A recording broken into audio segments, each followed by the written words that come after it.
Welcome back to the pod. We are road tripping once again. Spring has sprung, and it is a beautiful day across the state of Wisconsin. Beautiful week in Wisconsin in which we are navigating the roads extra carefully because it is National Work Zone Awareness Week this week, and we are doing a lot of great events with WTBA that we have planned alongside the Wisconsin DOT and our many partners in the industry. And today we find ourselves for, I suppose, our first ever kitchen table conversation version of the podcast. Steve, how you doing? Well, great, Lane. It's good to be back. We let the Rob Jones pod run for a long time. It was an inspirational thing, but it is National Work Zone Awareness Week.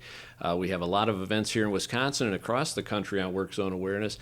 I'm wearing orange, even though this isn't a video pod, and we are really pleased to be joined today by Milwaukee County Supervisor Sky Capriolo. I ran into Sky at a event in downtown Milwaukee. We were celebrating the Michelin Guide coming to the That's the why Midwest. I wasn't invited. Too swanky. Yeah, you didn't make that one, Lane. But ran into Sky and we were talking, and like everybody, she was complaining about roads to me.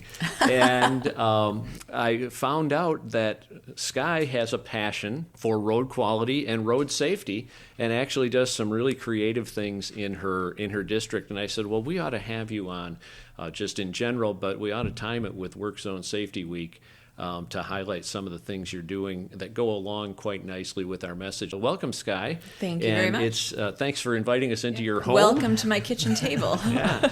Why don't a lot of people probably don't know all the Milwaukee County supervisors? The listeners to this podcast are from all over the state, all over the country. Actually, we have listeners all over the world.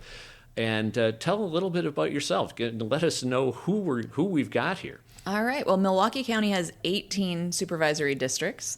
So I represent District 15, which for people who are familiar with the Milwaukee area, on the southern part, it's El Verno College. It goes north all the way up to Washington Park, has all of West Milwaukee and part of West Allis. What inspired you to go into government in Milwaukee? Milwaukee County government is not an easy thing, but you've taken it on. Why? Where did you come from? Why did you do it? Well, I get this question a lot because I moved to Milwaukee 4 years ago this month. So I'm new to Milwaukee. My husband was raised here. He went to Pius High School. This has always been his home. We visited a lot. But we met in Madison at school in our broadcast journalism class, spent 4 years up in Green Bay, 23 years down in Chicago, and now 4 years back here. And basically our kids were grown. I didn't have my friend group when we moved up here, so I worked out of my house. I was done every day at 4 o'clock. Didn't really have much to do. I walked my dogs a lot, read a lot of books in my hammock, and I was thinking, God, I need to find my thing that I'm going to do in Milwaukee. Like, what organization do I want to volunteer for? And I got a text from a group called Contest Every Race. And it said, we see that you're, a regular voter. Would you ever consider running for office? And I wrote back and I said, well, what office are you even talking about? And the person wrote back and said, well, we think the county supervisor for District 15, that role is going to be open. And I said, well, I happen to know the current supervisor. It was Peter Bergelis at the time because he lived in this neighborhood. And before meeting Peter, I didn't even know we had county supervisors or what they did. And so I met with Peter, and immediately he said, yes, you're going to do this. You'll be great. And he took me by the hand and dragged me over the finish line.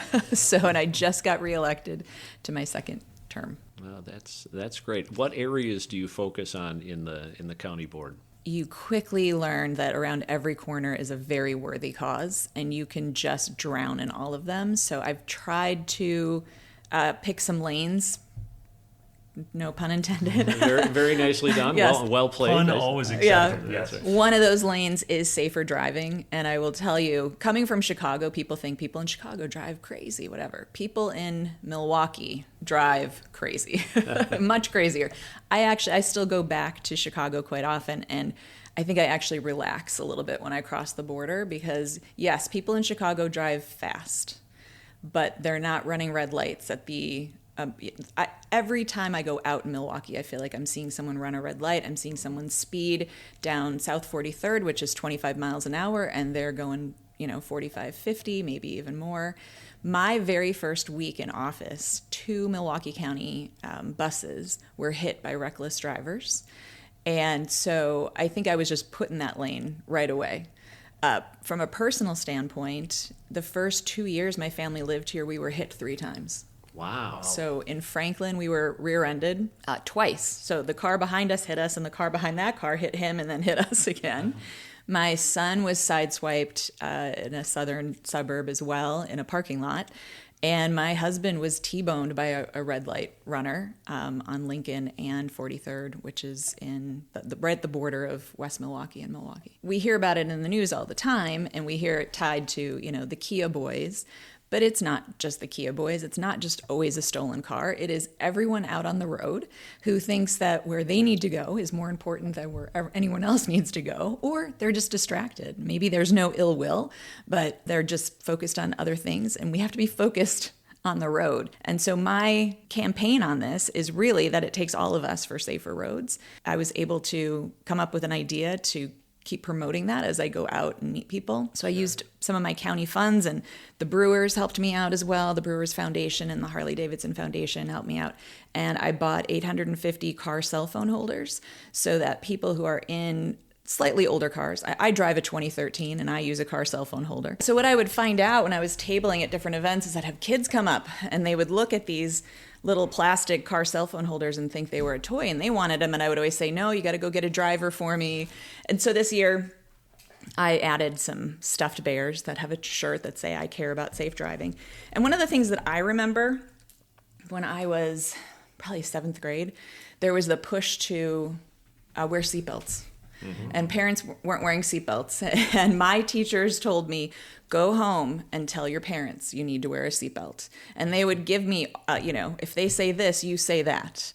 And so I think kids, actually getting to kids at an early age is a really great idea, because they're not driving yet, but they are passengers in cars, and it's important that they're safe. And if they can say, hey, Dad, I remember Supervisor Sky gave me this bear, and I would like you to drive safely, please. So we'll see. What is it too early to say if it's having a positive impact? Have you heard from anybody or anecdotes at all? The handing out of the car cell phone holders, I've had really positive responses to. And I've had constituents reach out to me and say, hey, can I pick up some more? Or can you come to this event? We would love to have you hand these out. The bears are brand new this year, and I haven't been able to do anything yet because we just got done with an election cycle, and you're not allowed to hand anything out for 4 months during that cycle. So I'm really looking forward to the first outdoor event that I have where I can set up my table and see who that first kid will be. Well, if you learn one thing about Milwaukee, in addition to the hazards of driving, it's that everybody here loves something free. Free stuff. And so you targeting your free stuff to safety on the roads is really a cool thing. I love the idea with the bears. You talk about kids talking to their parents about safety. And at WTBA, of course, probably 3 years ago now, we started in the driver's education business, acquiring work zone safety education for all our students taking driver's education, and actually creating an online course for work zone safety, again, to remind everybody that behind every flag, every cone, every flashing light, there's a face, there's a person, there's a mom, there's a dad, there's a son, there's a daughter, and everybody wants to get home safely. And one of the first things, I did these little cards that go with it, and it's really just elementary driving reminders. And the very first one says, don't be in a rush. No situation gets better if you've been in an accident on your way to your destination. And I think we all just have to remember that, because who isn't guilty of running late or thinking, oh, if I can just get through, this little traffic, or if I can just get through this light. But it's ridiculous to drive through Milwaukee and 90% of the time see someone run a red light. And I don't know what the solution is as far as police and sheriff, and we don't have the ability, we don't have the staffing. And I also think that police don't want to pull people over as much anymore because you don't know what's in the car that you're pulling over. So I get that. What I would love to see, though, is the state of Wisconsin become a hands-free cell phone state. All of our neighbors are that. I think it's over 30 states in the union have hands-free laws. And right now, our hands-free law is in construction zones, which makes sense for sure. And maybe you could argue that in Wisconsin, that's like 90% of the roads at any time. But Guilty. Wow, shots fired. Shots fired. But I think it just needs to be both hands on the wheel.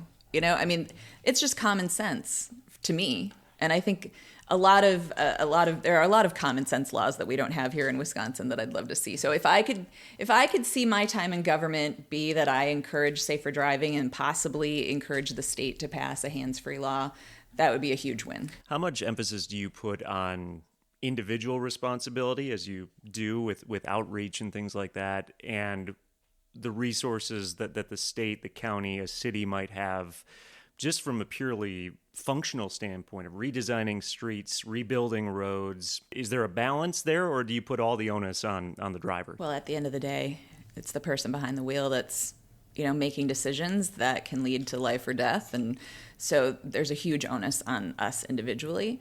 But I love any kind of campaign that our municipalities are working on with safer streets and the bump outs and the speed humps. We have speed humps in our neighborhood now because we have so much construction going on that people were using our neighborhood as a cut through, and they were speeding. And our neighborhood very quickly actually came together and said, let's put some speed humps in. That was something we could afford. But that's the big thing, right? What you can afford. And you're seeing that at least in Milwaukee County and the municipalities here, budgets are super tight. And funding, federal funding and state funding isn't necessarily a guarantee ever. So it's finding creative ways to make people have to pay attention when they're driving. Yeah, you said two things I think are interesting. I'd like to dig into a little bit more.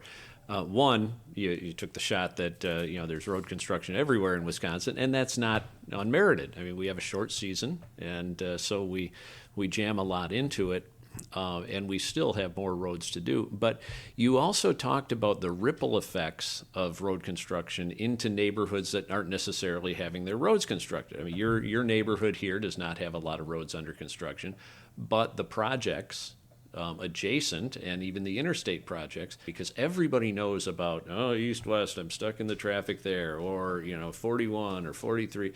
They know those big projects, but I think sometimes they underappreciate the ripple effects that has on your smaller streets, on your smaller neighborhoods, and again, why it's so important to be safe on those streets too. Story Hill is a neighborhood in my district. So the east-west expansion of 94 is in my district. Brewers are my district.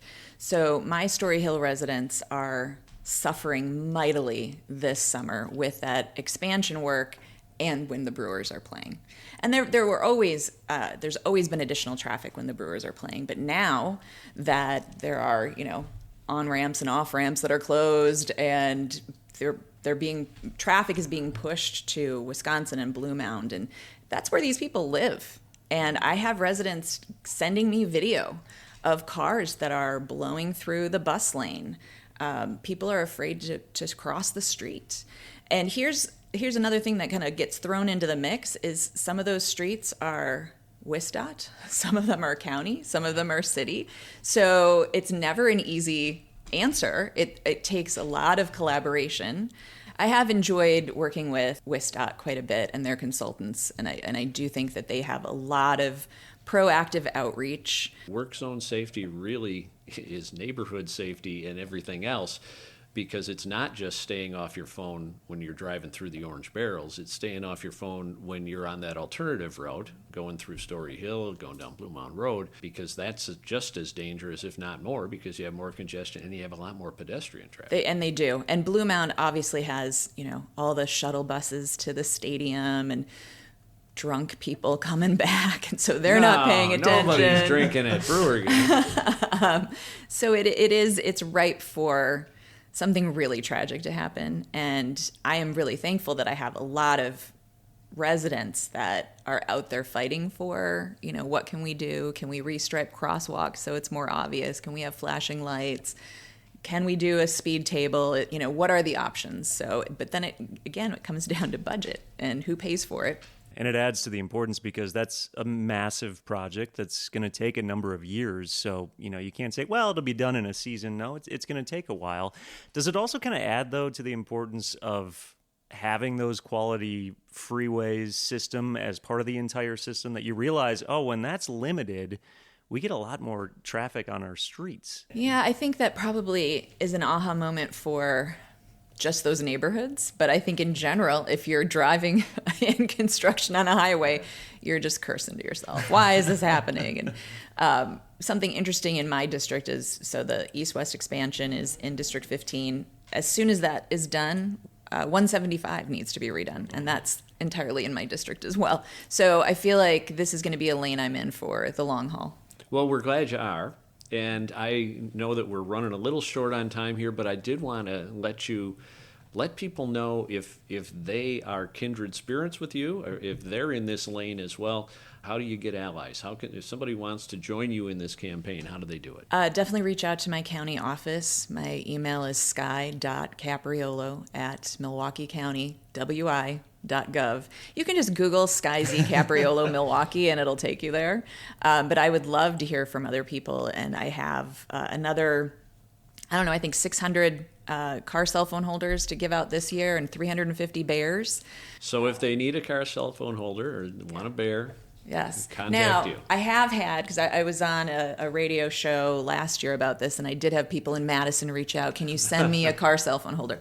Well, my county budget doesn't cover that, so it would be me personally. And I was going through Madison to pick up Hercules, our dog here that's been a little bit of a nuisance during this, but...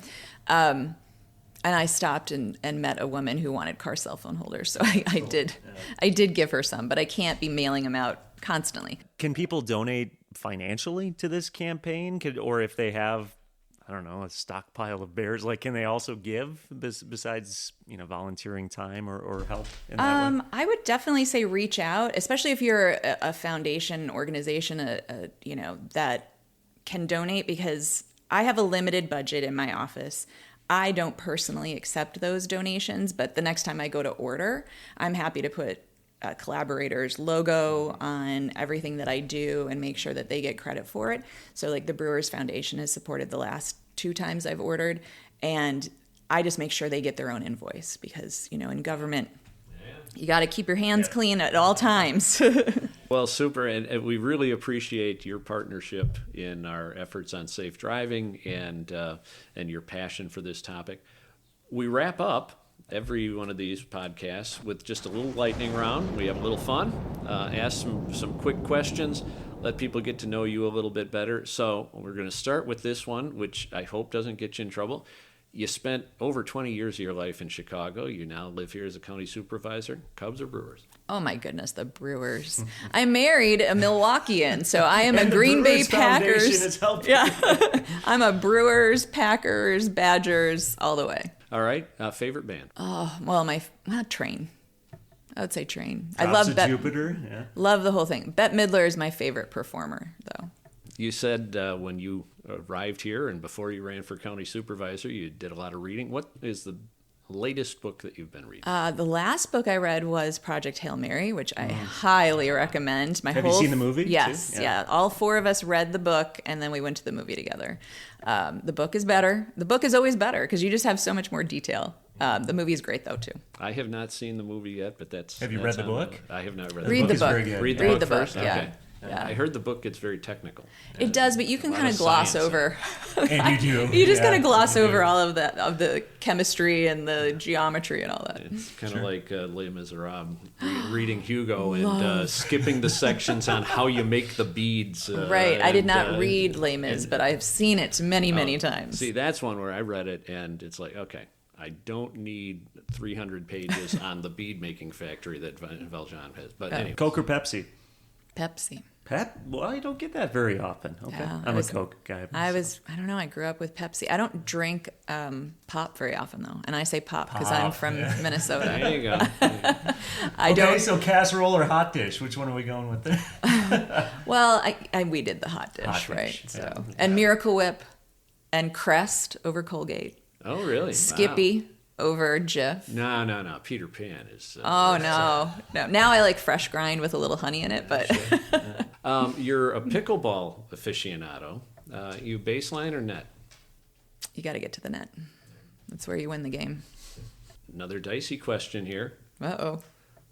The Bucks keep Giannis or trade him? Oh, I really like loyalty. I think keep him. If he wants to stay, I think he should stay. I think he will stay. Yeah. But But I don't like the hemming and hawing and will he, won't he. Let's just make a decision. Well, thank you very much for spending some time with us. It's encouraging to us. We live this every day. It's great to have other people out there and other voices talking about road safety and the importance of drivers taking responsibility for those, multi-thousand-pound sleds they're cruising around with. And we just want to thank you for being our guest, and thank all of our listeners for listening in on this. Remember, whether it's taking you to Chicago, whether it's taking you to the county board, whether it's taking you to a Brewers game, a Packers game, it all begins and ends with a road. And let's keep them safe. Keep both hands on the wheel. Keep both hands on the wheel. Let's bring everybody home safe. So thanks again, Sky. Thank you.